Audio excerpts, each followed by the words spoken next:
Hi, this is Dick Cavett with Adam Shartoff, and I'm sitting here in the Filmwax Radio glorious studios. Does that do it?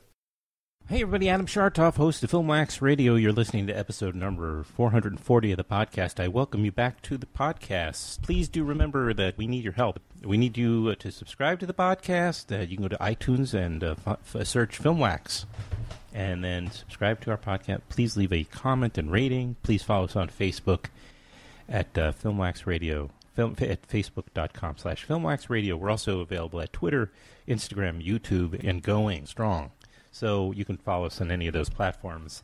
There's two segments today.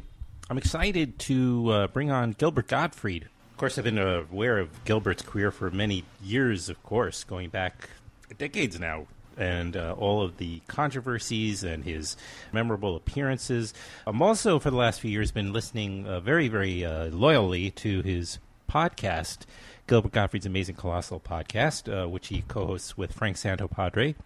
And since I saw Gilbert the Documentary, even beforehand, actually, when I knew that it existed, and then leading through the time where I saw it at the Tribeca Film Festival last spring, up to now, anticipating that the film was coming out today, I've been chasing after Gilbert to come onto the podcast, talk about the film, and it all worked out, fortunately, in the end. I had four of us in the room. We have not only Gilbert, but the director of the documentary, Neil Berkeley, who many people may know his last film, Harmontown, about Dan Harmon. And this is his latest film, and he was there, and Dara Gottlieb, who is Gilbert's wife and the producer of the podcast, and helps to, I think, manage Gilbert's career pretty much and mother his two children. So, yeah. So if you listen to his podcast, you'll understand why he's a great guest for the podcast, because it's so much fun, and he does impressions and great. He does great impressions. He tells jokes. So he does that on this coming segment. I hope it sounds okay. I did, because there were four of us there in the room, I just used the built-in mics. You'll really love this upcoming segment with Gilbert, Dara, and Neil. And then after that, I've got on Jeff Deutchman, who is the VP of Acquisitions at Neon Films. They're a relatively new distribution company founded by Tom Quinn and past Filmwax guest Tim League. And so he made a documentary 8 years ago. Yeah, that one was called 11/4/08, which was, of course, about the election day when Obama was elected president. 8 years later now, it's sort of a sequel. He has made this movie 11/8/16, which is about, of course, the most recent presidential election. It all takes place in a bunch of different places all at the same time, leading up to election eve. It's all shot in one day by a bunch of different filmmakers, some of whom, by the way, have been on this program. And so it was nice to talk to Jeff. And by the way, I was going to originally put this segment together with a segment with Ira Deutchman, Jeff's father, who I just recently sat with as well.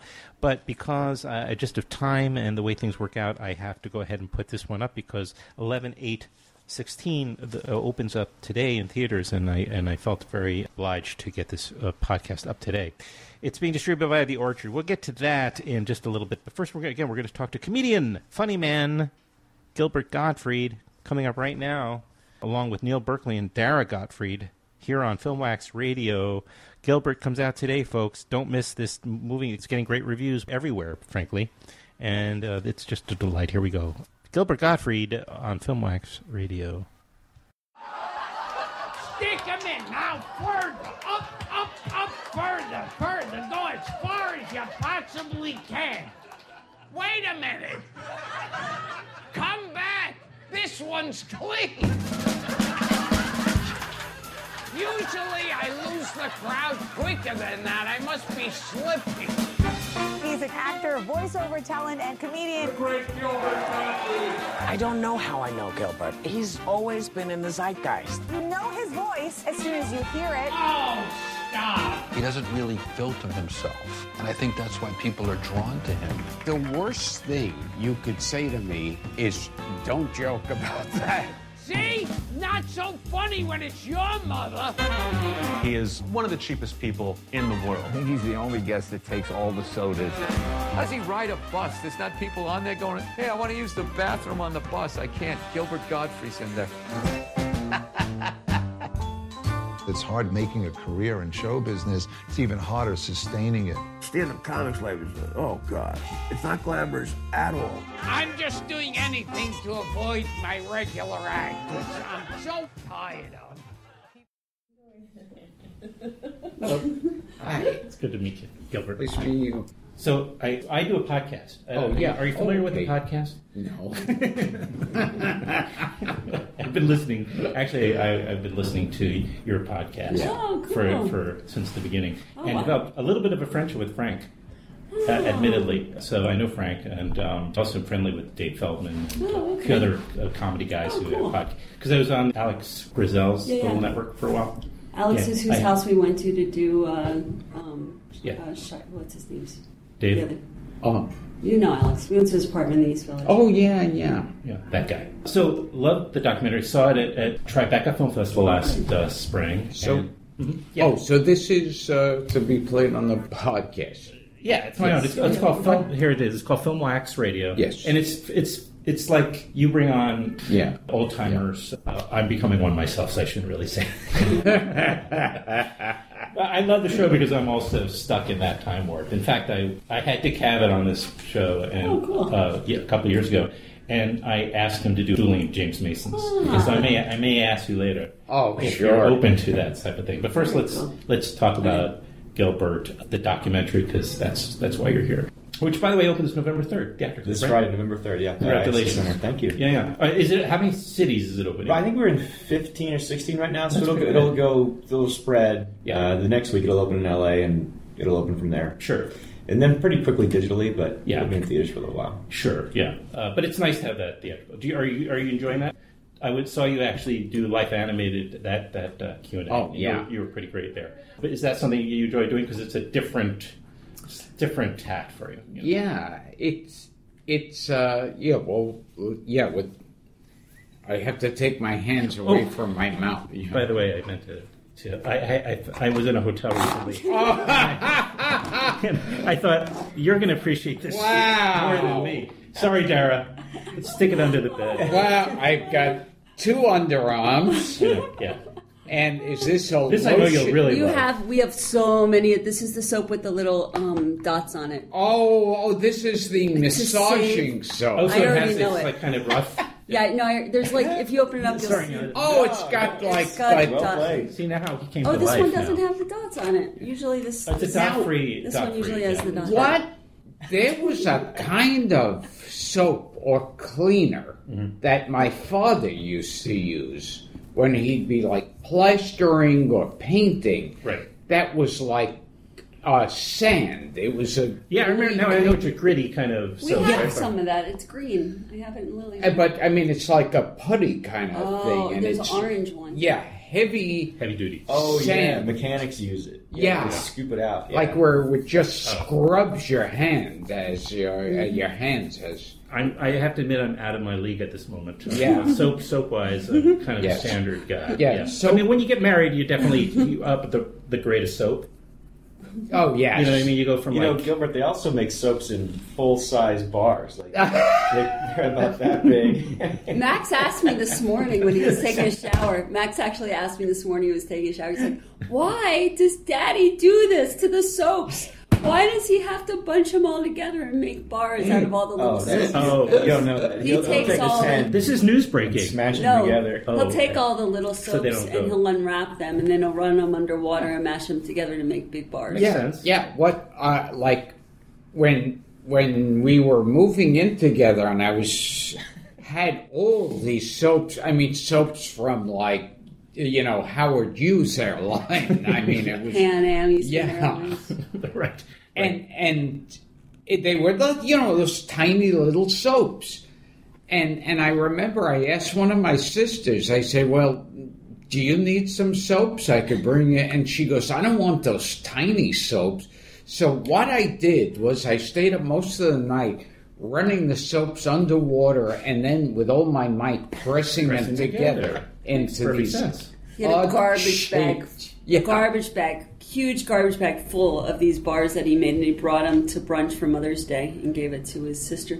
How is this not in the documentary? That's my question. How is it? There's only 96 minutes. There's you a can't lot, fit yeah. everything. Yeah. But it does bring up a point, which is you were together how long, by the way? What you were shot for about 7 months. 6 to 7 months, yeah. Okay. Enough to get a cycle of his Gilbert's lifestyle. So, he's touring here, he's doing the podcast, he's getting into trouble or whatever it is. Okay. Because I'm going to guess that you had many hundreds of hours. It was about 400 hours. And there is going to be, on the DVD, there is going to, or online, there is a 2.5 hour version of the movie where it's all this other stuff that we couldn't get in that I loved. It's tough. You make sacrifices and, cut things that you... Yeah, so... Sorry to interrupt. What do you... I don't know how you feel, Dara, about having your personal life out there in the world. But he certainly expresses right in the documentary itself that Gilbert expresses that he's not particularly excited that his private life is now on display, after many years of concealing all that. And now there's even more hours of footage coming out online eventually when the movie goes online. Yeah, it's very... I was uncomfortable every second of the making of this, but I'm just too much of a wimp to say, don't follow me. And so it's kind of like in one of the Marx Brothers' later movies when they were, not doing all that great and the movies weren't that good. One time, one of the studios said, hey, how about in this one, Harpo says something, and then, that was going to be that big gimmick to get people to talk about it. And they, of course, said, no way. Thank God. Yeah. Can you imagine? But you're happy how it turned out. I would have been completely... Yeah, I'm doing his impression. I'm doing Gilbert doing Latter Day Groucho. Yeah, oh yeah. And we were against that from the start because Harpo doesn't speak in the movies. See, I was always fascinated by that old Groucho. Of course. Yeah. And Groucho needed the money. Yes. And how did you feel, Dara? I mean, with all the hours, all that time, and then and plus the kids, everything. Yeah, I was really happy how it turned out, and I really trusted Neil. I wouldn't have done this if it was anybody else. I knew that Neil. I wouldn't trust him with my soaps and hand lotions. It's weird though. I always wonder. Because the way I do it, I'm by myself. Like, there's no other people around, just me and a camera. What about the boom? It's no boom. Oh, it's a shotgun? That's on the camera, and I would hang a lav on him, so he was always right. But, and I'm always in my head thinking, this doesn't look real. It doesn't look like anyone's really doing anything. It didn't feel real. Yeah. It makes complete sense, because it's not the typical, even the intimate type of documentary where you're sort of, just... You're in the bedroom. You're in the, you're there with everybody. Yeah. It just felt like I was hanging out with a friend, But how do you establish that? Because it becomes that. I understand that where you do build a trust or gain a trust. But how do you establish that trust? Gilbert, I just wore him down. I went over to the house every day. I'd go there every day at 9 in the morning and just sit down with my camera and go, all right, here we go. Let's do it. And I would travel with him, and I was just always, I just, never left. Dara and I got along great from the beginning. Yeah. It wasn't difficult. Yeah. And when he started showing up at my house, like, every morning when I get up and I'd be in my bathrobe and I'd see him, I would always cringe. Like, oh God, he's there again. It's like Groundhog's Day. Yeah, yes. And so it was a very strange experience. It sounds rude when you say it after it's all done. Like, I would just go to his house when you wake up in the morning. The proof is in the pudding. It's a really entertaining and surprisingly moving documentary too. What I noticed is, I don't know, Neil, I know your third feature, but so you've become quite a documentary filmmaker. But you interestingly crafted it. I noticed at the beginning, it focuses more on the family, the birth of the children, the kind of the beginning of the relationship between Dara and Gilbert, and then towards the end of the film, it deals with mortality and the end, dealing with the end of life and a lot of that mortality, essentially. And your sister was pretty ill during the making of the film, and I know she passed away this past summer. Was that something intentional? Do you know? No, it's interesting. Like, actually, when you say how did I get Gilbert to open up, when she kind of opened up to me about, this is Arlene, his sister. Yes. When she opened up to me about her illness, I said, "Can I talk to Gilbert about this?" And she said, "Yeah, you can talk to Gilbert about it." So that kind of gave me. I did ask her permission, and when she said yes, that's when he kind of opened up, and we talked about something that was pretty painful at the time. Yeah. But no, like that. There's a moment where he's at an event for St. Jude's and has to go perform his act after this guy tells this gut-wrenching story about his own daughter's cancer. Yeah. And that was a real moment. That was the first week we shot. Oh, it was? It was the first weekend I was with them. Yeah, that happened. That was a real moment. That was Gilbert kind of like, okay, I should talk to this guy about what just happened, because this was a very hard thing to go through. Sure. So that was very real and very early, and it was later on that I found out about his sister's cancer, and those stories kind of ended up converging in the movie. But who's your editor? James Lesh. Yeah, and terrific job. Yeah, really thank you for that. He's a genius. Incredible. Yeah, he's so good. And it was one of those moments that also brings out, because there is, of course, mentioning the September 11th joke. I did the Friars roast and the tsunami tweets. And it shows, like, at St. Jude's, like, that closeness of tragedy and comedy. True. And because I was really nervous about, when I was waiting to go on, and this guy was talking about driving his daughter to get cancer treatments, and it was just, people were crying, and I thought, oh God, I just want to get home. Get me out of here. And I went up and, did my usual sick, obscene stuff, and the audience, it did great. Yeah. Because they needed it. They were in such pain. They needed to laugh, and it was. It's a release. The tension. Yes. Oh my God. Yeah. And the greatest thing for me is I looked and I saw the guy who was talking about his daughter right before I got on, and he was laughing, and it looked like his face lit up, and I thought, wow. Yeah, it's in the film. It's a beautiful moment. Thank you. Yeah, I think that was one of the goals, is to show that these comics are people. Like, they have families, and they have sick relatives, and they have kids, So when they make a joke that you think is offensive or too soon, it's not because they're just these evil people. That's just how they're processing it and how they're dealing with it. They're just different kinds of people, and it's not bad to be like that. In the movie, I really tried to, show that these are people, just like us. They just have different timing. Yeah.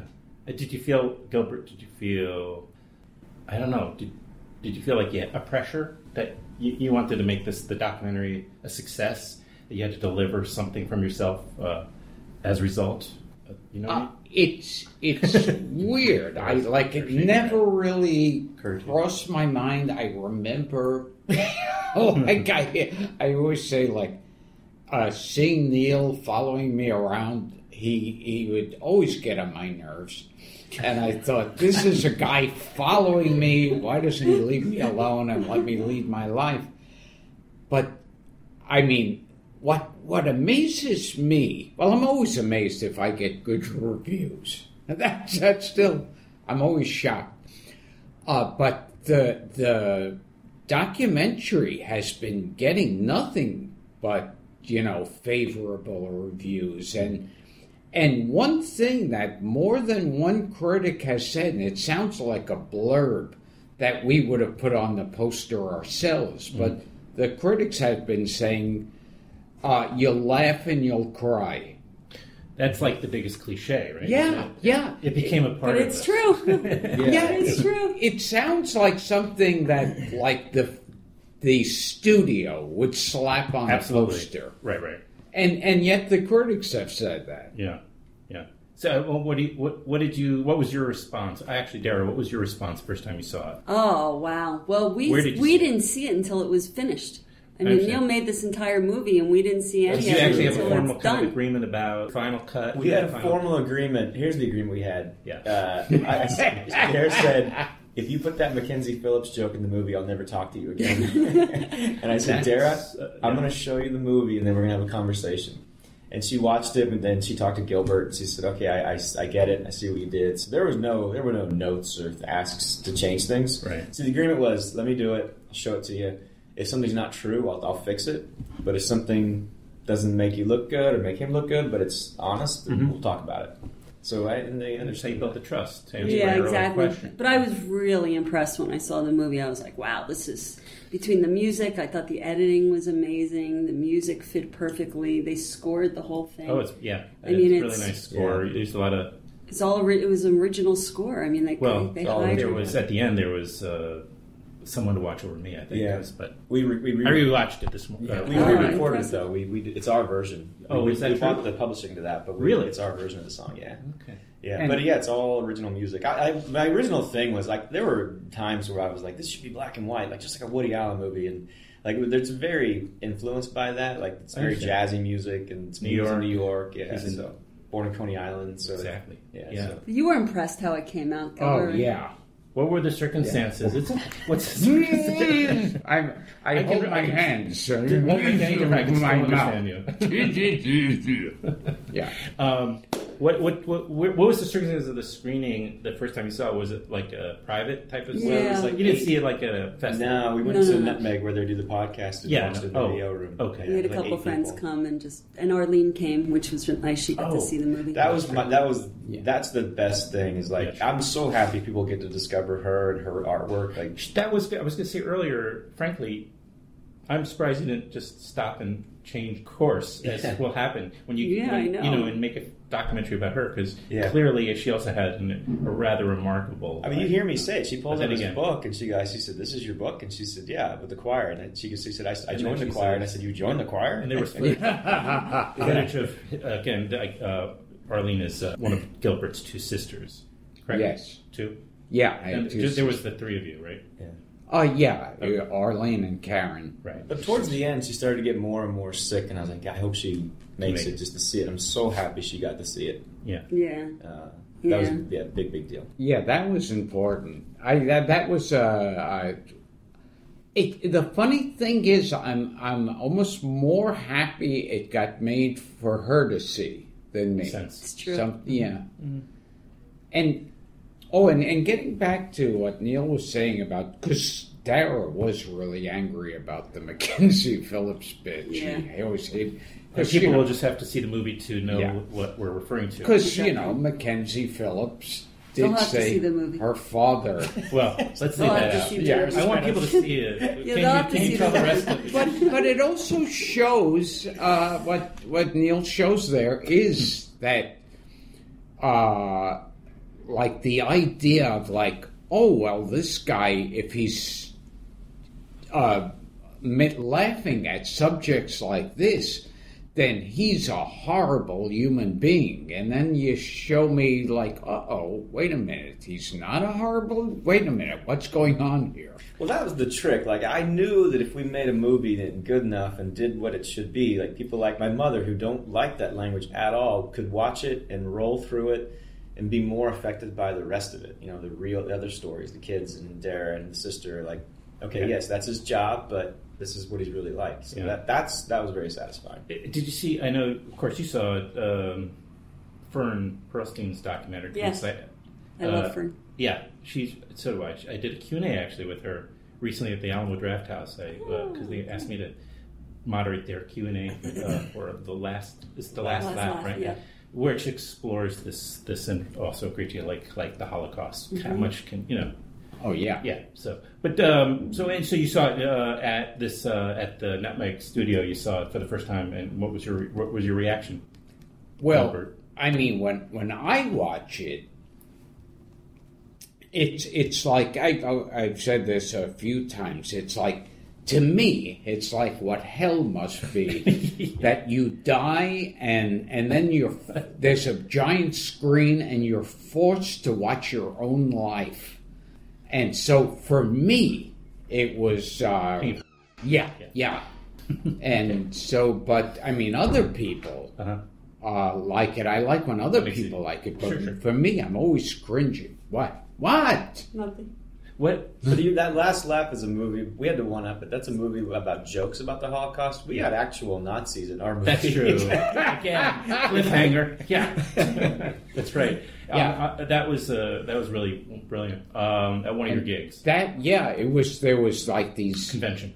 Yeah, a war convention, like a military. Every war you can imagine. Right. Yeah. Every war from and some you couldn't imagine. Yeah, there's World War One, the Civil War, Korea, Vietnam, and it was so surreal that like Nazi officers would be running over to me, excited and nervous to see me. And yelling, "Oh, Problem Child was my favorite movie," and they'd all be taking out their phones and asking me nervously if they could do a selfie with me, and you're sitting there going, "Gee, I had these Nazis wrong all this time. Gee, I got to rethink everything." Yeah, I thought they were such bad people. Who knew? Yeah. All right. Again, Gilbert, the documentary Gilbert, opens on November 3rd in New York City, theatrically. And then a week later, the 10th. From there, the 10th, yeah. In L.A., and then on and on and on and on until Gilbert goes completely crazy. Or whatever the next stage is after that. Two things. One is, at the very end, you make a reference to Fritz Feld, who I love. Yes. And how his signature, popped up. Yeah. Right? And I was just thinking when you said that later on, like Grouch, like all these guys, they have their one thing, and then they last... Or rather, they work too long, almost. Yeah. They refuse to stop, and that's all he had. So he would end up later on, when like on sitcoms, making cameos. Oh, like Here's Lucy or something. And by then, he was so old, he had lost his pucker. Oh. So he would do the thing, and it would just kind of like... They'd have to pop a balloon. Maybe the special effects, because he didn't quite have the pucker anymore. Anyway, that was my observation. That's in the movie. Well, when you're like 80 and you're still trying to do that kind of thing that he was known for. I put that in there. It's the last thing you see in the movie, because that's the most I saw Gilbert laugh in 7 months of shooting. He killed himself with that one. So that was just fun to put. No, it's a great little. Yeah. And the other favorite is when my grandmother refers to me as a homosexual. That was wonderful. She really believed that, huh? Yeah. Gilbert gets outed in the movie. Even though was she still alive when you were together? Yes, but but it was only for a little bit of time, and then she passed away. Mm. But she didn't know. I never met her. Still believe? Oh, you didn't? I never met her. Okay. She lived to 104. It's really just yeah. No, but she said that way before I was in the picture. Did she outlive your mom? Yeah. My mother, I think, was 83. Okay. She lived to playing with stuff on the table and covering my mouth. Dara. Yeah. That's why she produces you even on my podcast. She's going to get a producer credit on my podcast. Also, she comes along with me to remind me, you're supposed to say something good about the film, too. That's why we're here. So say it's good, so we have it on the record. Yeah, could she go on Colbert with you tonight? Yes. We're doing Colbert tonight. Oh, yeah. Well, it might be anticlimactic after this. Sorry for that. Might be anti-Semitic. Yeah. Anti-Semitic. Yeah. All right, we're ending it. I just want to ask one thing. I mentioned before, if you can you do a line from a James Mason movie? And then I'm gonna do one, and then maybe they can judge which is best. Oh, okay. Or better, the better. Courtney will need your opinion too. Yes. Congratulations, my dear. Seem to have arrived just in time.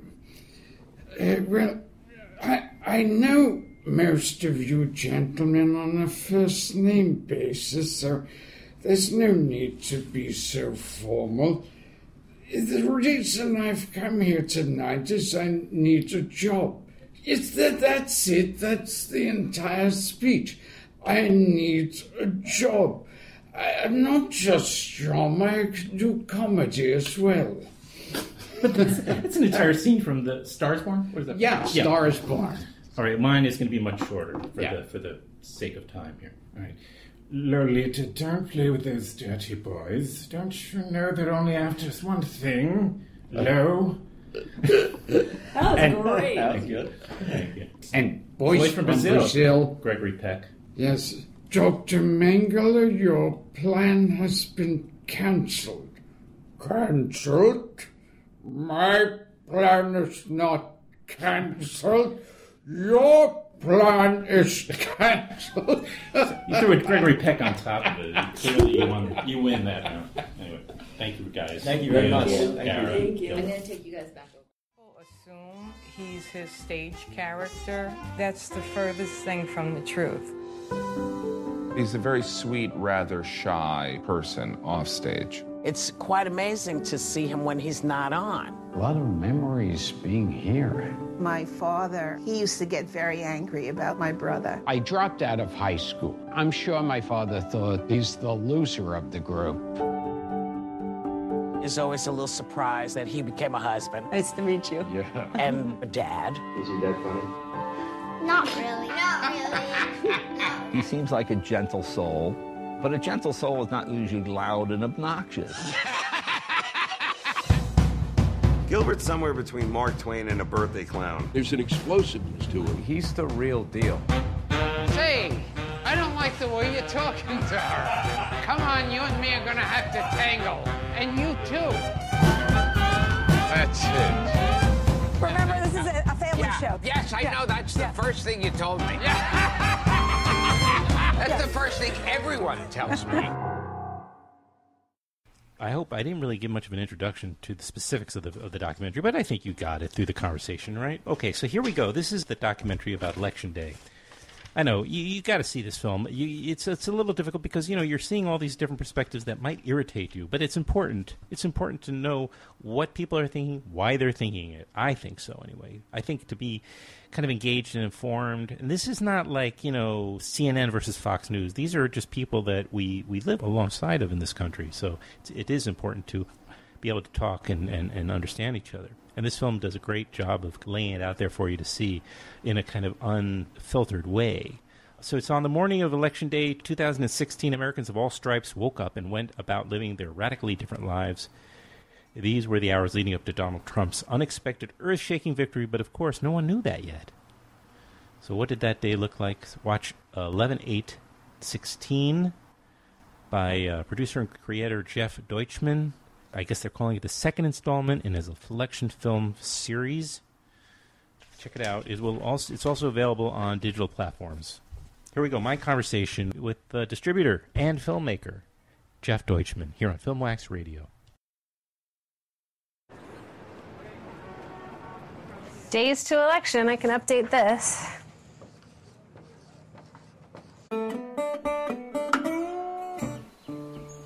Did you vote today? I voted early on You did? Friday. Did it feel great? Today, I'm going to vote for the first time in over 30 years. Good morning, gentlemen. I'm a little nervous about the outcome of the election, the future for the coal industry. You can't stop doing politics. Knock on doors, say, hey, excuse me, did you vote today? Be polite. It's a beautiful day. The election will be over by 9 o'clock. They'll call it by 9:30, and everything will be peaceful and wonderful. What if it goes the other way? What?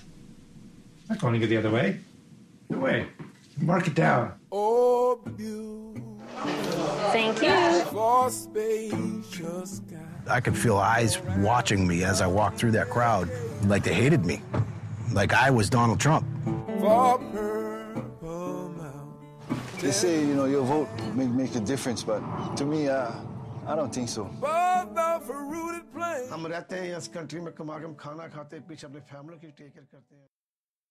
just caught up with Ingrid Goes West, which I missed theatrically, so I just got around to watching it. Oh, cool. What did you think? It was fun.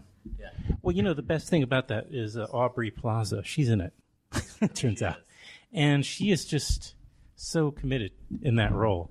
Like the first scenes of just watching her, like this kind of reminds me almost, without getting too heady about it, but it kind of, the performance and the commitment kind of reminded me a little bit like a De Niro. Like, just she really seemed disturbed. Totally. And unhinged. She's a 21st century Travis Bickle in some ways. Yeah.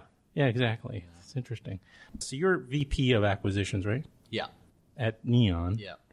But what maybe if some of the listeners may not know is that back in 2008 is you made a documentary along these lines. It was right. So this is the second installment.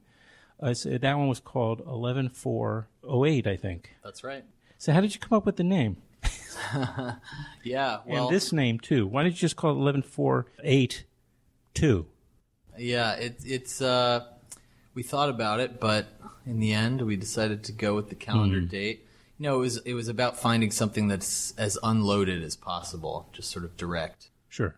Yeah, it makes a lot of sense. No, seriously, and I know it's already come up, that I could have asked towards the end of the conversation about, a follow up, but with the news coming out every day now, especially today, the next one could be 11/9/2017 or 17.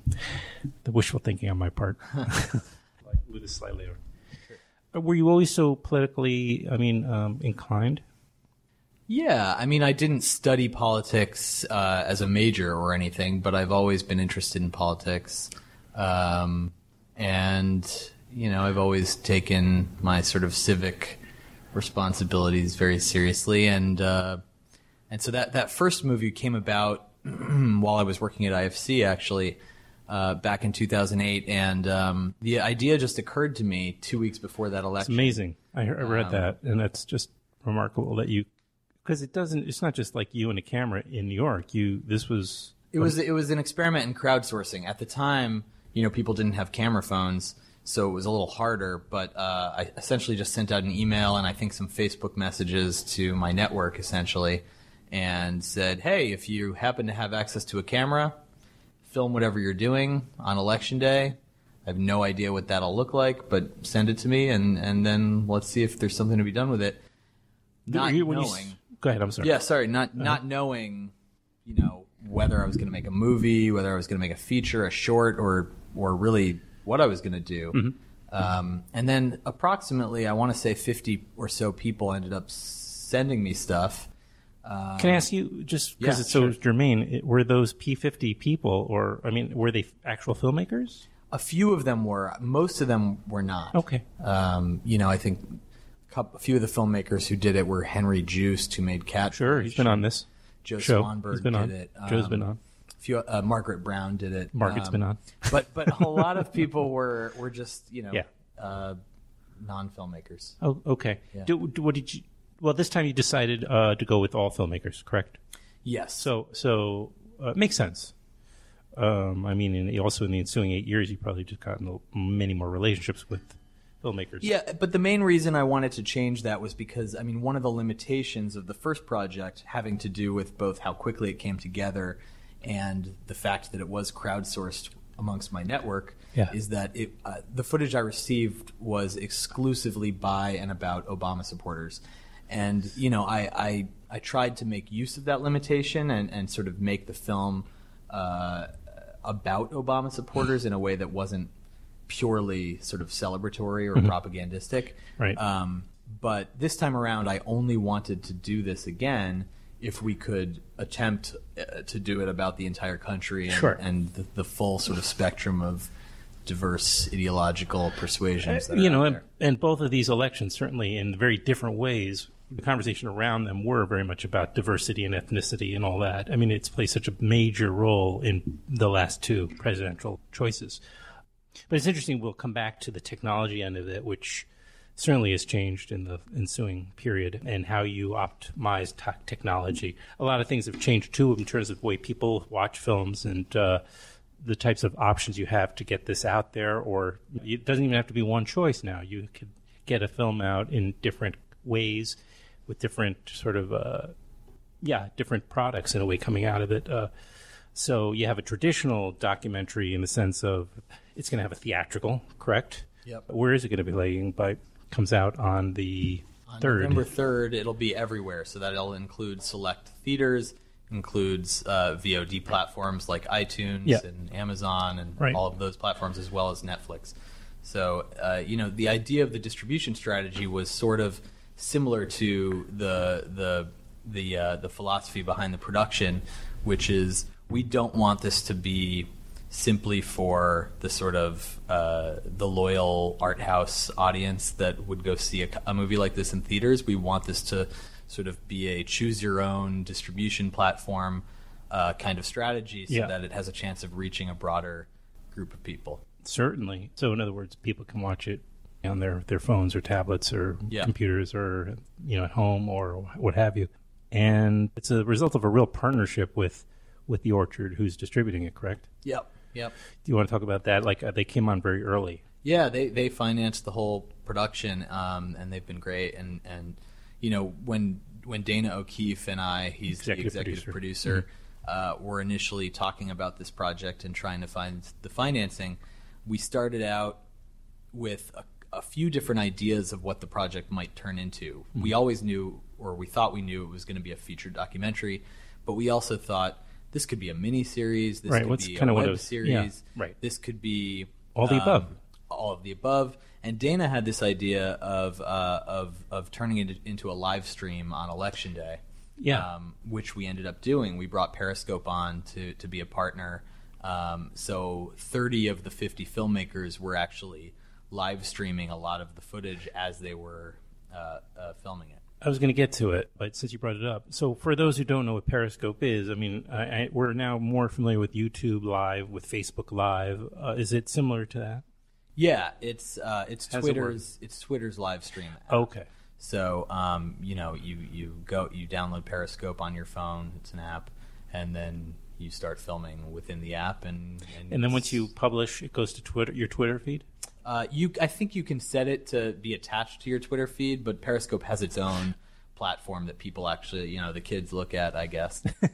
And so because we knew that we were doing that there were multiple possible end products for this, we were going to a few different types of companies for potential financing. There were sort of more traditional documentary financiers that we went to. There were tech platforms that we were talking to. And at the end of the day, the Orchard was the one who kind of understood the entire project, because they are both a home for documentaries, and their sort of DNA is in a very sort of new media focused place. So they seemed like the best partner, and they came on board, and they've been very collaborative throughout, both creatively and in terms of how we're distributing it. Mm-hmm. So you mentioned 30 of 50 filmmakers who went out to shoot. And by the way, did they all make the final cut? Of the No. Okay. So for the film, we whittled it down to 16. Right. So for the film, I like how you put it, because meaning that footage is still... There's still a lot of other footage. We had 50 filmmakers out in the field.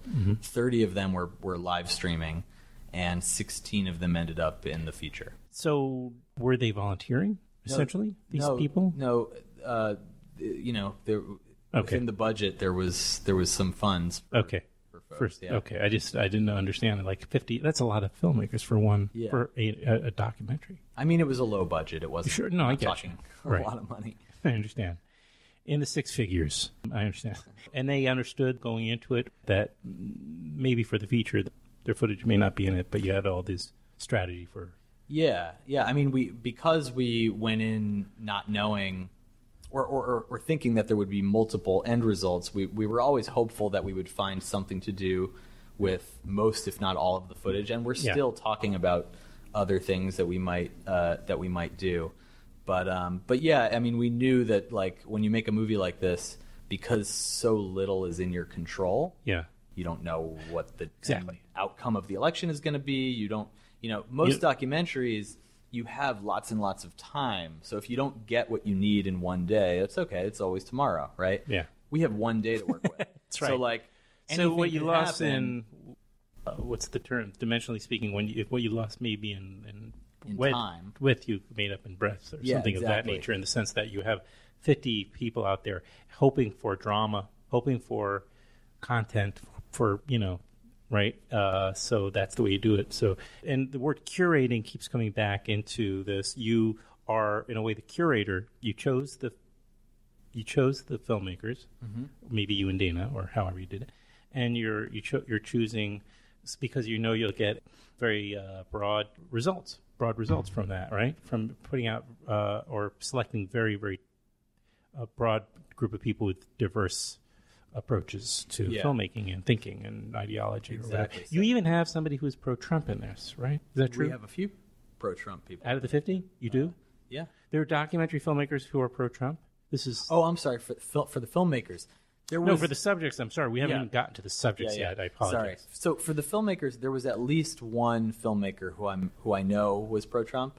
I didn't ask the filmmakers explicitly what their politics were. So I know it came out during an email, which right. They I should say were uncloseted. Yes, but they were willingly. It wasn't like it was an accident. They were very excited. I'll tell you the story. So this was towards the end of the night. I was at the LA Times, which is where one of our segments was being filmed by Daniel Jungi, and I as soon as I think it was probably around the time that John Podesta was coming out and giving a speech. I had a decision to make because Podesta made it seem like the night was over, like nothing was going to be decided that evening. Right, and I remember. In which case, the end of the movie would have been indecision. And I wanted to make sure that the filmmakers kept filming because you never knew, right? And that turned out to be true. But in asking all of the filmmakers to keep filming, it was a tricky email that I wrote to people because I wanted to be respectful of the fact that I was asking them to do something that was probably difficult for a lot of them. Even just speaking for myself, I was struggling throughout this process because I was thinking of all the things I needed to be thinking about as a filmmaker, but I'm also a human being and a citizen responding of the country emotionally and responding emotionally. And I assumed that would be the case for all of the filmmakers. So I composed this email that tried to sort of be respectful of that, but at the same time, because I was not sure of all of their politics, I also needed to be respectful of that. And sure enough, one of the filmmakers who was pro-Trump responded with this very celebratory email. Yeah. Which seemed kind of bizarre. I mean, no, I shouldn't say that. Surprising because they had to know that might be insensitive. Sure, I suppose. Possibly. Yeah, I mean, and perhaps he relished the opportunity to sort of make a point of that. I don't know. So Vikram Gandhi will never be invited back on this podcast. Is that right? Just trying to figure out if that's. It's not likely Vikram Gandhi. No. Alma Harrell, not likely. Oh, I'm just naming the people that have been on my podcast before I know personally. So, and there's two others, Martha Shane and Bassam Tariq. They have all been on this podcast. So I'm going to guess none of them were the culprit. And I'm not asking anymore. I'm just kidding around. So other than curating, the filmmakers also, obviously, a great deal of thought and curation, for lack of another word, goes into the subjects of the film. In other words, so you went to lots of different towns and cities right around the country, right? At least around 50 of them. Yeah. And wanted to really represent America, right? The swath of diversity here in this country, and in terms of people's opinion and everything, and that was obviously accomplished.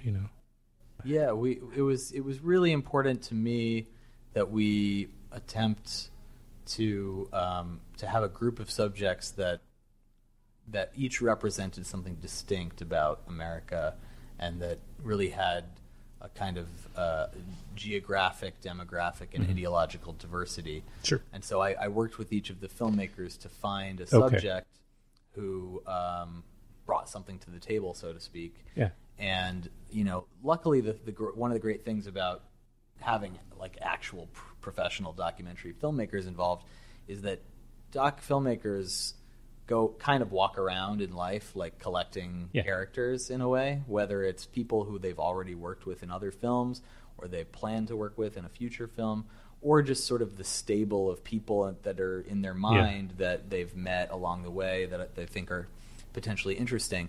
And so a lot of these filmmakers had ideas for people who could work, and they came to me and pitched those ideas. And based on what I knew we had in general, I would say, okay, we don't have that, let's do that. We already have several Klan members. We don't need another one. But did you? But also with a seasoned documentary filmmaker, their camera is like a divining rod. They just sort of have a sensibility. They've developed, the sensibility. Who's just going to work great on there? Who's going to work out great, right? So what did they do? Did you? I mean, in terms of locations and choice of people, how did that happen? And it sounds like a great deal of work that there are 50 of these guys. Yeah. So some of the filmmakers, live in the places where they filmed, and so that's why they have access to those communities. For instance, Elaine Sheldon lives in West Virginia. Andy Grace lives in Greensboro, Alabama. Okay. So there were Dwayne Anderson lives in Utah. So there were a few filmmakers who who live outside of New York and Los Angeles, and in large part that was a piece of why it was why I found them, essentially, because it's that kind of access that someone who's based in New York or LA would never have, and you also don't want it to be a kind of shallow access. You want it to be someone who really understands the community and has relationships and speaks the language. Yeah, in a sense, right? The dialect, right? The literally, but also figuratively, like sure, and maybe and then of course the subject is maybe much more. I mean, it's a verite documentary, so it's not like they're being interviewed. Well, I would say it's partial verite. So there is some interviews. Yeah, right? There are people addressing the camera directly. Yeah, right? The interviews are informal. They're very casual. Okay. Yeah. So I would say it's like liberal verite, not in the political sense, but it's what I told all of the filmmakers beforehand was verite is always preferred. So if there's ever a situation where you have the opportunity to just sit back and observe your subjects candidly interacting with other people, that's always the priority. Like I would always prefer that to anything else. But if you're in a moment with the filmmaker where there's no one else around, it's a quiet moment, and you feel like you have a question to ask them, go ahead and ask the question. Did you find some of the filmmakers through word of mouth also, because you were trying to get people from all points? Some of them were definitely people who I had never met before and was connected with through other people. Yeah. And also, I guess when you get the footage back, you're then also looking to avoid a lot. I mean, there have been a bunch of documentaries around elections in the last bunch of years, of course, probably going all the way back, in fact. So you try to avoid those cliches, tropes, whatever, things that we've come to be, familiar when we're watching it.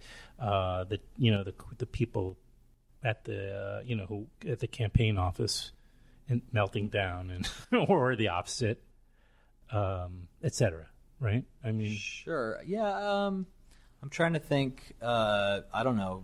Did you think there were any? Did we successfully avoid the cliches? I think so. I mean, there was a little of that, but that you kind of have to do that because there was some of that shot at such places, right? Most of it's shot in people's, in the communities and right at social spots and homes, people's homes. I think. I mean, in terms of the last hours, I should say, right, of the leading up to the end of the night. We certainly didn't stage anything that was any cliches. So if there are, to the extent that we hit any of those beats, they happened organically.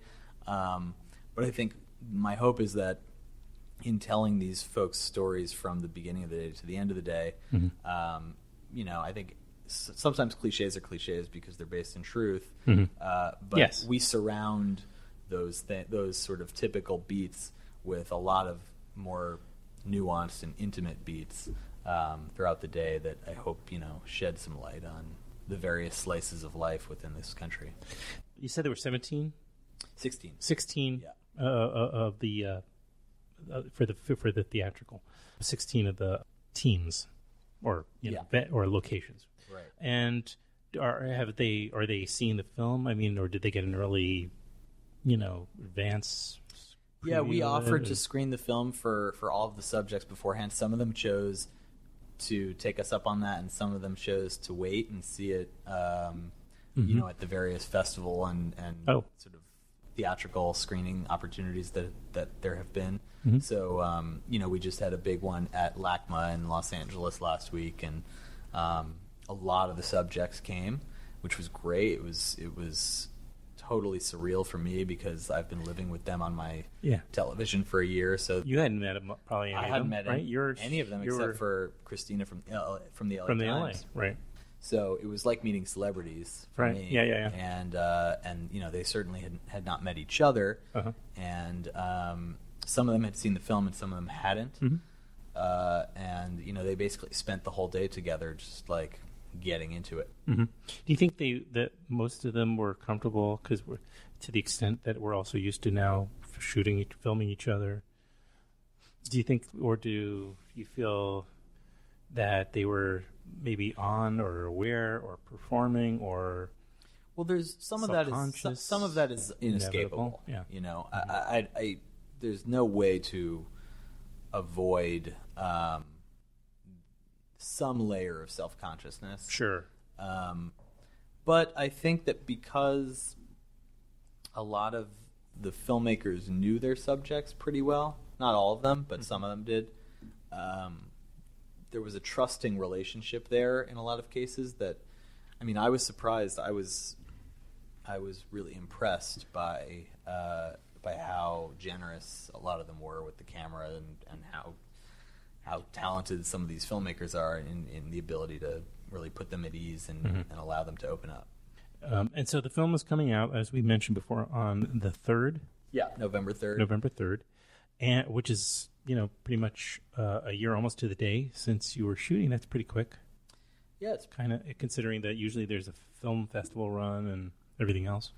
It's a pretty quick turnaround. You must have been somewhat constrained in terms because you were obviously shooting to release it at election time, right? Yeah. And then that had to impact the festivals that you were trying to get it into, right? Yeah, for sure. The important thing to us was to release it no later than 1 year after the fact, and to use this 1 year anniversary as an opportunity to reflect. If it had been done sooner, we might have released it even sooner, but I think it was a pretty large task for us to turn it around in this amount of time. Mm-hmm. And again, it's called 11/8/16. It's going to be it's going to play in select cities. Can I guess that it'll play, obviously, New York and L.A., maybe D.C., is it? I think it might. You'd have to ask the Orchard for the complete list, but okay. I think the main thing is it will be available on all VOD platforms. Yeah. So, so however you like on to cable watch as your well, movies, as well as on iTunes and etc. Yep. And that's easy enough to also find out where it's which theaters. But it seems like an Inside the Beltway might be interested, like people in that particular documentary. Yeah, I think so. I was just there the other day. We did a little screening, and I talked to some folks, and people definitely seemed engaged. Mm-hmm. Yeah, that's terrific. And so, thank you very much for that. So how long have you been at Neon now? When did you start there? I've been there since March. Oh, so not that long. No, the company's only been around for a year. Yeah. That's pretty. So it's still it's just a toddler now. Yeah, technically, right? It seems like a pretty exciting place to work right now. That's great because the possibility. It's all about possibilities, right? It is. It's exciting to be with a company that's just starting out and sort of has sort of the benefits of a startup in that sense, but also some of the people who work there are people who are real veterans and who I've known for a long time, and I have a lot of faith in. So it's a good combination. Well, you grew up in this household, right? Where you were not only you were born, you were distributed. Your dad is Ira Deutchman, right? Yep. Who is on this podcast. I had the conversation with him. I mean, there really was no timing issue with that. It was more of a general discussion, you know. So it wasn't like, although he did make an announcement about a documentary that he's working on. Yeah. But it sounds like it's very early stages. It's funny, neither of us intended to be documentary filmmakers, but it just sort of happened. Yeah. Is this his first documentary too? Yeah, I believe it is. Isn't that weird? Interesting. How many films? Since before we get off, we're winding down here. How many films has Neon acquired to date, roughly? I mean, how many are they trying to do? Like, ideally, we're attempting to do about 10 a year. Okay. And I believe we did 8 this year. For first year, that's pretty great. So that's actually it's really it's pretty incredible for a first year, and we're capping off the year with I, Tonya, which is oh right, I'm seeing that tomorrow, which is fantastic. Seeing it tomorrow. Cool. I hear. Let me know what you think. I will. I hear it's really good. I mean, it's the word I've heard is it's very, very clever and funny and sharp. Yeah, it's if you think you know Tonya Harding, you don't. That's good marketing for you right there. This guy knows what he's doing. Great. Well, thank you very much, Jeff. It's been delightful. Yeah, thanks for having me. And I wish you luck with the documentary. Yeah, you got to do another one. I mean, you have to make it at least a trilogy, right? I think so. The question is 4 years or 8 years.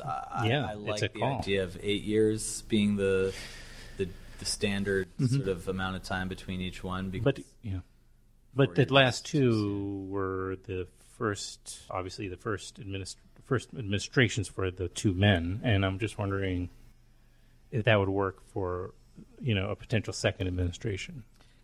Well, the thing is, you can't know if you wait 8 years, which is what we're hoping. The outcome is going to be. No, but you can know how much amount of time has elapsed. I'm leaning towards just making it 8 years, and whatever happens, happens. That's a good idea. Also, 4 years is you got to get busy on the next one before you know it.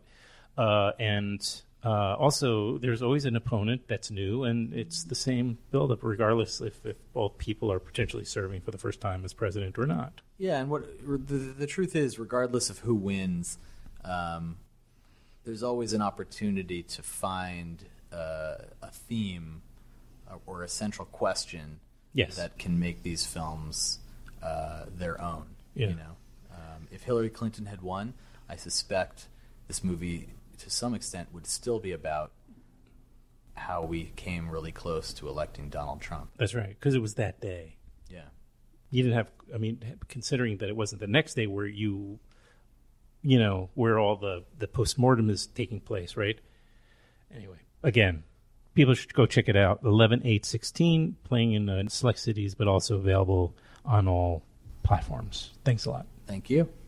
We're back in a couple of days. We're going to have a segment on dealing with sexual harassment in the workplace. It's all over the news, of course, nonstop. Many serial predators are being outed every day. The last few days, it looks like Kevin Spacey has a major problem on his hands. He obviously is a talented individual, but needs a lot of, I think, psychological help. And going back to a number of various episodes that have been taking place in the last few months, from the environment at a Cinema Family to Fantastic Fest under the Alamo Drafthouse umbrella, and then on to, of course, Harvey Weinstein most dramatically, Roy Price over at Amazon, and the list keeps going on. And we're going to be talking about it in detail in my first of at least 2 conversations. This first one coming up is with 3 female filmmakers, Leah Meyerhoff, who's returning to the podcast, as well as Minna Joseph, who's also returning to the podcast, and Shruti Ganguly will be also in that panel for this conversation. And then I hope to do a follow-up soon after, but that will be on the next episode, along with a wonderful new documentary that is opening up today. I'm glad I'm talking about it at the Metrograph Theater in New York. It's called Along for the Ride, which is a documentary in a word about Dennis Hopper's specific part of his life, where he was making films coming out of Easy Rider and creating all sorts of art. And it's also, the backdrop of it is as we were taken through this period of time by a close confidant and friend of his for many years named Satya Della Manitou, So we'll have on the next episode Satya, who again was very close to Dennis Hopper, and the director of that film, Nick Ebling. The two of them will be on the next episode, which we're going to put up on Tuesday. In the meantime, though, you can go see this film at the Metrograph, and then it will be opening in L.A. in December and other cities, I hope. So I got a nice chance while they were in New York City this weekend to meet these guys, and we had an incredible conversation. So those two rather remarkable conversations will take place in a few days on the next episode of Filmwax Radio. Thank you so much for listening. My name is Adam Shartoff. The name of the show, as you know, is Filmwax Radio, and we'll be back. In the meantime, please do take care of yourself and the ones you love. Until next time.